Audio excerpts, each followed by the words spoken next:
BYD पूरी world में number 1 पर है इस वक़्त कार मैन्युफैक्चरर्स में से। उसमें क्वालिटीज़ हैं 50 किस्म की, जी। आप पे करें और वो क्वालिटी ले लें। साइकोलॉजिकल टैक्टिक्स हैं जो लोग अपनी रोज़ी-रोटी बनाने के लिए करते हैं, अब मोनोपोली कोई भी नहीं रहेगी। 26 के पहले क्वार्टर में 42% की ग्रोथ है, गाड़ियाँ सस्ती भी होंगी, आपको क्वालिटी भी मिलेगी। प्रोग्राम में अब कुछ कार्स की बातें हो जाएं। 2026 का आगाज़ ऑटो इंडस्ट्री में बौछार लेकर आया है। गाड़ी खरीदने के ख्वाहिशमंद हजरात के लिए एक से बढ़कर एक सरप्राइज है, जहां एक तरफ जेको J5 ने करोला की कीमत में हाइब्रिड SUV को मार्केट जो है वो हम देख रहे हैं हिला दी है। वहीं चंगान ने अपनी ओशन X7 को जो हम देख रहे हैं उसकी कीमत जो है वो कम कर दी है। कीमत जो है लाखों रुपए कम हुई है। और ये मुकाबला अब सिर्फ कीमत का नहीं बल्कि टेक्नोलॉजी का भी है, फीचर्स का भी है। पाकिस्तान में पहली बार 7 सीटर प्लग इन हाइब्रिड गाड़ियां मुतारिफ हो रही हैं। तो क्या ये इस बात का इशारा है कि अब सारिफीन रिवायती गाड़ियों की बजाय जदीद और कम फ्यूल खर्च करने वाली गाड़ियों की तरफ जा रहे हैं? और हम देख रहे हैं कि जनाब सेडान का जो कल्चर है वो अब कम होता जा रहा है। तो क्या गाड़ियों की कीमतें मजीद गिरने वाली हैं?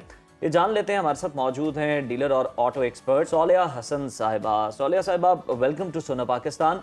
ये मार्केट में अचानक इतनी बड़ी तब्दीली क्यों आई है कि कंपनियां ना सिर्फ लाखों रुपए की कीमतें कम कर रही हैं बल्कि हाइब्रिड ऑप्शंस भी सस्ते दामों दे रही हैं, और फिर जनाब आपको इंस्टॉलमेंट में भी बैंक्स के जरिए भी बड़ी अच्छी जो है सहूलियात दी जा रही हैं?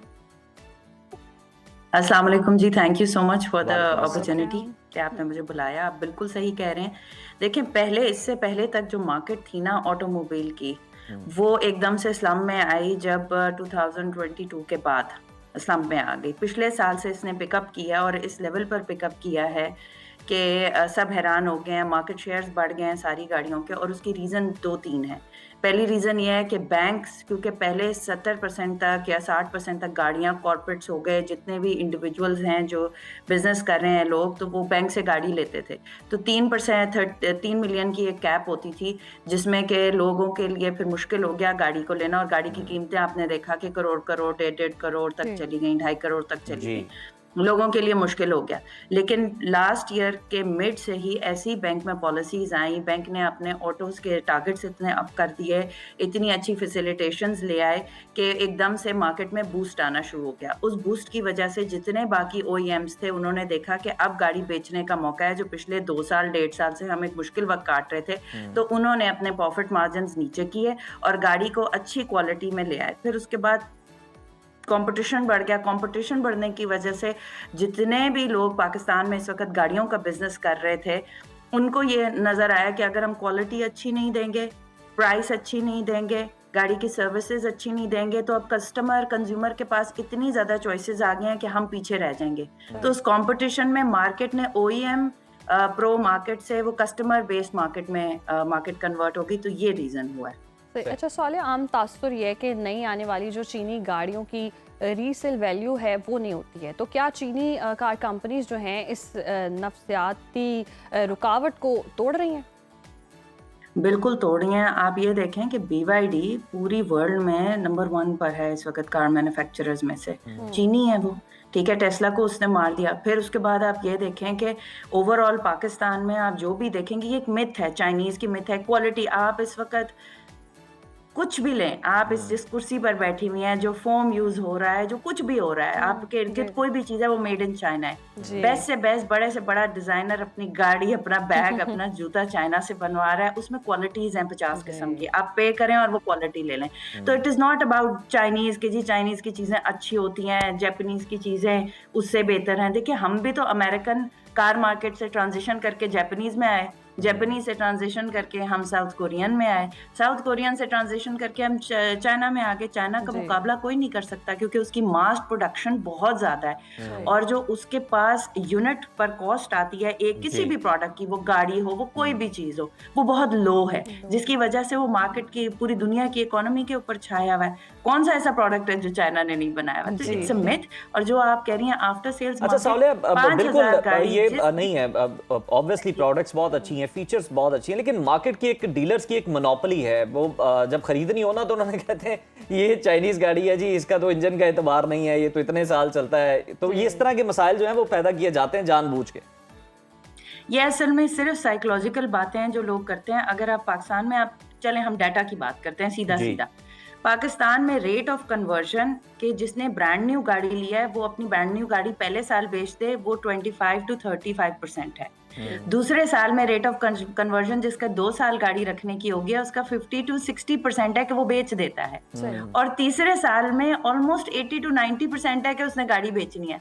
तो अगर आप साइकिल देखें जो गाड़ी बिकने का है वो इतना शॉर्ट होता जा रहा है over a period of time कि ये ऐसी साइकोलॉजिकल टैक्टिक्स हैं जो लोग अपनी रोजी रोटी बनाने के लिए करते हैं। अब मोनोपोली कोई भी नहीं रहेगी। बिग 3 के आपको पता है कि टूट गया है ना मिथ, कितना कंपटीशन आ गया। लोग देख रहे हैं वैल्यू फॉर मनी, फिर लोग देख रहे हैं यार अच्छे पैसों में अच्छा प्रोडक्ट आ रहा है, बड़ी गाड़ी आ रही है, कन्वीनियंस आ रही है, बचत आ रही है। आप ईवीज का देखें एकदम से रुझान बचा है। आपको एक छोटी सी बात बताती हूँ, पिछले साल में जितनी भी एसयूवीज बिकी हैं मार्केट में, इस साल पिछली सितंबर से दिसंबर का जो डाटा था वो अराउंड 27-28,000 था।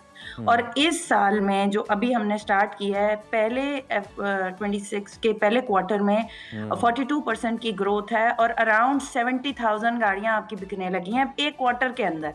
तो आप इमेजिन करें कि चाइनीज की इनग्रेस और उसकी एक कहने को बात और है लेकिन ऑन ग्राउंड एक्सेप्टेबिलिटी आ चुकी हुई है। सही।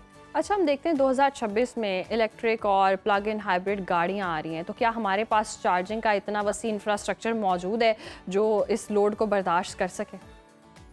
अच्छा, मैं आपको एक बात बताऊं, हमारे यहाँ बिजली का फुकदान बिल्कुल नहीं है। हाँ, वो लोग जो बिजली का बिल पे करते हैं उनका फुकदान आ चुका है। So what is happening is कि गवर्नमेंट ने इतनी अच्छी पॉलिसीज इंप्लीमेंट कर दी हैं ऑन ग्राउंड के लोग इन्वेस्टर्स आ गए हैं चार्जिंग स्टेशंस लगाने के लिए। आपको बड़ी जल्दी बहुत एक बड़ा नेटवर्क नजर आएगा क्योंकि लोगों ने पैसे डालने शुरू कर दिए और ये नेटवर्क डेवलप होना शुरू हो गया। आपको बहुत जल्दी ऑन ग्राउंड ये नजर आएगा। और दूसरा लोगों और को हर नए पेट्रोल पंप पर ये शर्त भी आयद कर दी गई है कि एक चार्जिंग स्टेशन लाजमी होगा। आई एम सॉरी, हर नए लगने वाले पेट्रोल पंप पर ये शर्त आयद कर दी गई है कि एक चार्जिंग स्टेशन लाजमी होगा।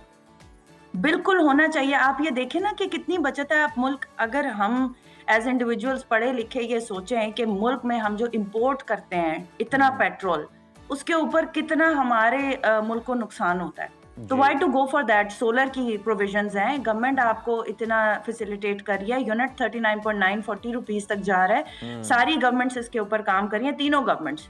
तो आई वुड से कि देखे ना, एकदम से रुझान ऑल टुगेदर जब सिस्टम कंड्यूसिव हो जाता है ना किसी भी इकोसिस्टम को बनाने के लिए, तो वो बड़ी जल्दी परवान चढ़ता है। सही। अच्छा सॉले, हम देख रहे हैं कहीं ना कहीं गाड़ी जो है वो एक ख्वाब समझी जाती थी। एक अगर एवरेज फैमिली को हम देखें तो आम ज़बान में ज़रा नाजरीन को बताएं कि क्या गाड़ियां आने वाले दिनों में सस्ती होती दिखाई दे रही हैं, हर किसी के एक्सेस में होगी कि गाड़ी बाय कर सके? जी बिल्कुल, गाड़ियां सस्ती भी होंगी, आपको क्वालिटी भी मिलेगी, आपको उसकी वैल्यू फॉर मनी भी मिलेगी और आप बचत भी करेंगे। सालिया, बिल्कुल इसकी एक एग्जांपल तो हमारे सामने है कि जेको आई है मार्केट में और लोग जो है बड़ा उसके हवाले से बात कर रहे हैं, बुकिंग्स भी करवा रहे हैं और लगता यूं ही है कि सेडान के कीमत में जो ये गाड़ी आ चुकी हैं, एसयूवीज आ रही हैं, ये लगता है कि रिप्लेस कर लेंगी। आपका क्या ख्याल है? आप क्या रेकमेंड करती हैं कि इस तरफ जाना चाहिए ये गाड़ी खरीदना अगर कोई चाहता है? जी बिल्कुल जाना चाहिए। मैं खुद इलेक्ट्रिक गाड़ी की यूज़र हूँ, नॉट बिकॉज कि मैं किसी भी एक कंपनी के साथ एफिलिएटेड हूँ। आप लोगों को स्ट्रेट फॉरवर्ड बताऊंगी कि ये बहुत ज़्यादा बचत है। जो आम गाड़ी के अंदर आप फ्यूल डालते हैं ना, उस फ्यूल की एफिशिएंसी होती है 68%, क्योंकि बाकी 42% 32% वो हीट में उड़ जाता है फ्यूल, वो पूरा यूज भी नहीं होता आपकी गाड़ी में। और उस हीट प्रोडक्शन की वजह से आपकी गाड़ी के पार्ट्स की वेयर एंड टेयर बहुत ज्यादा होती है। तो इलेक्ट्रिक गाड़ी रखने का मतलब है कि आपकी डेप्रिसिएशन भी हाफ हो जाती है, आपकी मेंटेनेंस कॉस्ट भी, वो हर 3,000-5,000 किलोमीटर के बाद ऑयल फिल्टर, ये लंबे काम, खाते, वर्कशॉप जाना, ये चीजें खत्म हो जाएंगी। तो जिंदगी देखें अभी इतनी फास्ट हो गई है कि हम लोगों को बचत भी चाहिए और कन्वीनियंस भी चाहिए। लेकिन कुछ लोग इलेक्ट्रिक गाड़ियों को ये भी कह रहे होते हैं कि ये तो जनाब बस डिस्पोजेबल गाड़ी है। I don't know. देखें, इलेक्ट्रिक गाड़ी की जो टेक्नोलॉजी है ना वो वैसे ही है जैसे फोन की है। Over a period of time नई नई टेक्नोलॉजी आती रहेगी और पुरानी टेक्नोलॉजी की वैल्यू खत्म होती जाएगी। It's a fact. बट आप जब एक इलेक्ट्रिक गाड़ी लेते हैं तो उसमें जो आप 1-1.5-2 साल में बचत करते हैं उससे आप एक दूसरी गाड़ी ले सकते हैं। अच्छा, तो अब आपको ये माइंडसेट चेंज करना पड़ेगा। It's a lifestyle change. अपने आप की कन्वीनियंस लाएं, बचत करें अपने लिए और कौम के लिए। बिल्कुल दुरुस्त फरमाया आपने। बहुत शुक्रिया सौलिया आपके वक्त का।